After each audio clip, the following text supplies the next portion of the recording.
नमस्कार दोस्तों, मैं राजकुमार मौर्य प्रखर इंडिया यूट्यूब मंच पे आपका स्वागत है। महाराष्ट्र में विधानसभा का चुनाव हो रहा है। महाराष्ट्र के विधानसभा चुनाव को लेकर सर्वे आ चुका है। महाराष्ट्र का जो विधानसभा चुनाव हो रहा है 20 नवंबर को वोट पड़ेगा और 23 नवंबर को नतीजे आएंगे। महाराष्ट्र भारत देश की आर्थिक राजधानी है, इसीलिए सबकी नजर महाराष्ट्र के विधानसभा चुनाव पर है। दो अलग अलग तरीके के सर्वे आ चुके हैं। इस वीडियो के माध्यम से हम आपको बताने जा रहे हैं।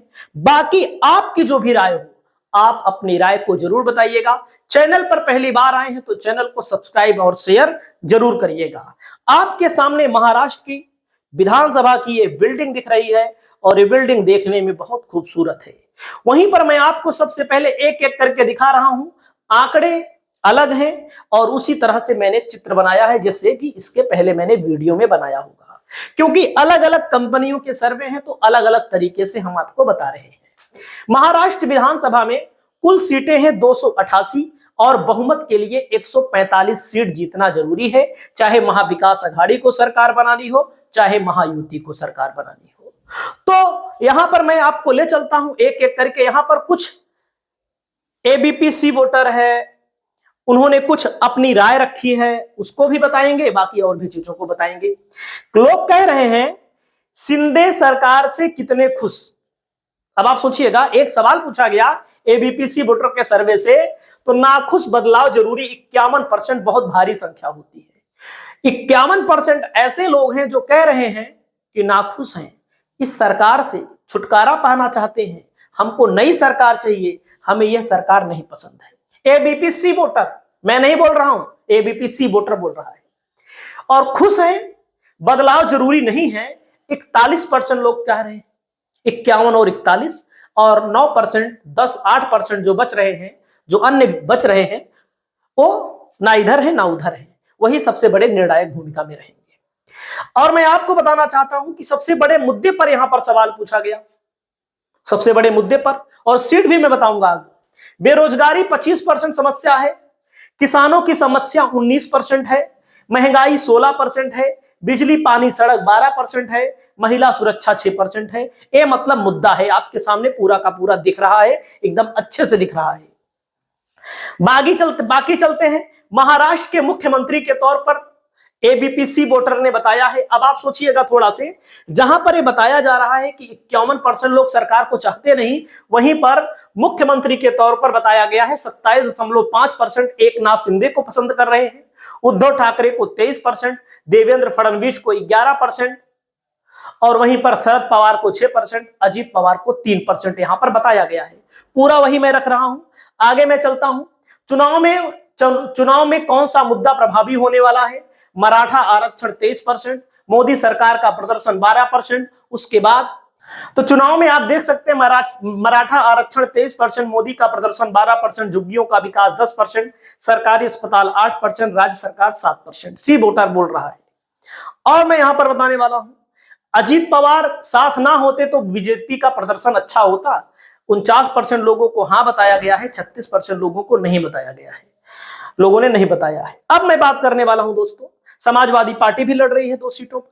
औपचारिक तौर पर 2 सीटें मिली है, बाकी 9 सीटों पर इन्होंने अपना कैंडिडेट घोषित किया है। और मोदी की सेना और राहुल की सेना के बीच मुकाबला है। 2024 के लोकसभा चुनाव में मोदी की सेना का बहुत बुरा प्रदर्शन रहा, यानी कि मोदी की सेना का 32% प्रदर्शन रहा है यहाँ पर। और यहाँ पर राहुल की सेना, राहुल जो कांग्रेस अलग भाजपा अलग, सहयोगी को छोड़ दीजिए, राहुल का प्रदर्शन 76% रहा है। और मैं आपको बताना चाहता हूं, सबसे पहले लोकसभा के चुनाव में कितनी सीटों पर किस इलाके में कौन सी पार्टी भारी रही, एबीपीसी वोटर के मुताबिक कितनी सीटें दी जा रही हैं, वो भी मैं आपको बताने वाला हूं। विदर्भ है, 62 सीटें आती है विदर्भ में, महायुति को 15 से 20 सीटें मिल रही हैं। वाकई में इस इलाके में महायुति उतनी तगड़ी नहीं है, 15 से 20 सीटों पर सिमट रही है। वहीं पर विदर्भ में महाविकास अघाड़ी को 40 से 45 सीटें मिल रही हैं। अब आप समझ सकते हैं, महाविकास अघाड़ी यहां पर बहुत मजबूत है। उद्धव ठाकरे, शरद पवार, राहुल गांधी की कांग्रेस यहां पर बेहद मजबूत है, यानी कि विदर्भ में कांग्रेस गठबंधन एक तरफा चुनाव जीत रहा है। विदर्भ की 62 सीटों में अन्य को भी 1 से 5 सीटें यहां पर मिलने की संभावना है। आपकी जो भी राय हो आप अपनी राय को बताइएगा। वहीं पर खानदेश की 47 सीटों में 20 से 25 सीटें यहां पर महाविकास आघाड़ी को मिल रही हैं। आप देख सकते हैं 47 में 20 से 25 सीटें। वहीं पर खानदेश की 47 सीटों में 20 से 25 सीटें मिल रही हैं यहां पर महायुति को। यहां पर 50-50% का मुकाबला है, मतलब कि आधा आधा। खानदेश की 47 सीटों में 1 से 2 सीटें यहां पर अदर को भी मिल रही हैं। वहीं पर ठाणे कोंकण की 39 सीटों में महाविकास आघाड़ी को 10 से 15 सीटें मिल रही हैं। वहीं पर ठाणे कोंकण की 39 सीटों में 20 से 25 सीटें महायुति को मिल रही है। महायुति यहां पर बहुत ज्यादा मजबूत है। आप देख सकते हैं 39 में 20 से 25 और इनको महाविकास आघाड़ी को 10 से 15 सीटें मिल रही हैं। वहीं पर अदर को 39 में 1 से 5 सीटें मिलने की संभावना जताई जा रही है। वहीं पर अगर हम बात करते हैं मुंबई की 36 सीटें, वही मुंबई जहां लोग ज्यादातर कमाने के लिए जाते हैं, जहां तर पूर्वांचल से लोग भी जाते हैं, अपने उत्तर प्रदेश से भी जाते हैं, पूरे देश से भी जाते हैं, ज्यादातर मुंबई में ही जाते हैं। मुंबई में की 36 सीटों में 20 से 25 सीटें महाविकास आघाड़ी को यहां पर मिलती हुई दिखाई दे रही हैं। और वाकई में महाविकास आघाड़ी का प्रदर्शन यहां पर हमेशा से अच्छा रहा है, खास करके शिवसेना और कांग्रेस का। एनसीपी का प्रदर्शन यहां पर नहीं है। एनसीपी गांवों की पार्टी ज्यादा मानी जाती है, यहां पर ग्रामीण पार्टी। 36 सीटों में महायुति को 10 से 15 सीटें मिलने की संभावना है। तो आपको क्या लगता है, आप लोग बताइएगा जरूर। मुंबई की 36 सीटों में अदर को 0 से 1 सीटें यहां पर मिल रही हैं। वहीं पर पश्चिम महाराष्ट्र में 58 सीट है महाविकास आघाड़ी को, 30 से 35 सीट। आप सोचिएगा पश्चिम के महाराष्ट्र में महाविकास आघाड़ी को 30 से 35 सीटें जब मिल रही हैं तो बीजेपी की स्थिति यहां पर बहुत बेकार बताई जा रही है। वहीं पर बीजेपी की स्थिति महाविकास आघाड़ी को 30 से 35 और बीजेपी महायुति की 20 से 25 सीटें, यानी कि यहां पर पश्चिम महाराष्ट्र में बीजेपी पिछड़ती हुई दिख रही है। बाकी पश्चिम महाराष्ट्र में 58 सीटों में 1 से 5 सीटें अन्य पार्टियों को भी मिल रही हैं। वहीं पर मराठवाड़ा में 46 सीटें हैं, महाविकास आघाड़ी को 25 से 30 सीटें मिल रही हैं। महाविकास आघाड़ी को मराठवाड़ा में, विदर्भ में, पश्चिम महाराष्ट्र में, इन जगहों पर अच्छी खासी बढ़त मिल रही है। वहीं पर मराठवाड़ा में 46 सीटें हैं, महायुति को 15 से 20 सीटें मिल रही हैं। और मराठवाड़ा की 46 सीटों में अदर को भी यहां पर 0 से 2 सीटें मिलती हुई दिखाई दे रही हैं।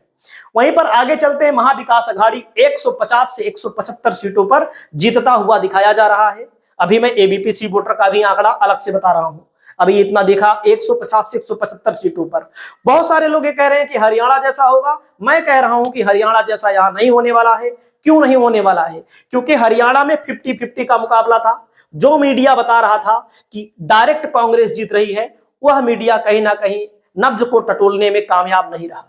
वहां पर जब लोकसभा का चुनाव का रिजल्ट आया था तो 5 सीट कांग्रेस जीती, 5 सीट बीजेपी जीती। और अगर बीजेपी का जनाधार ना होता तो बीजेपी 5 सीट को ना जीत पाती।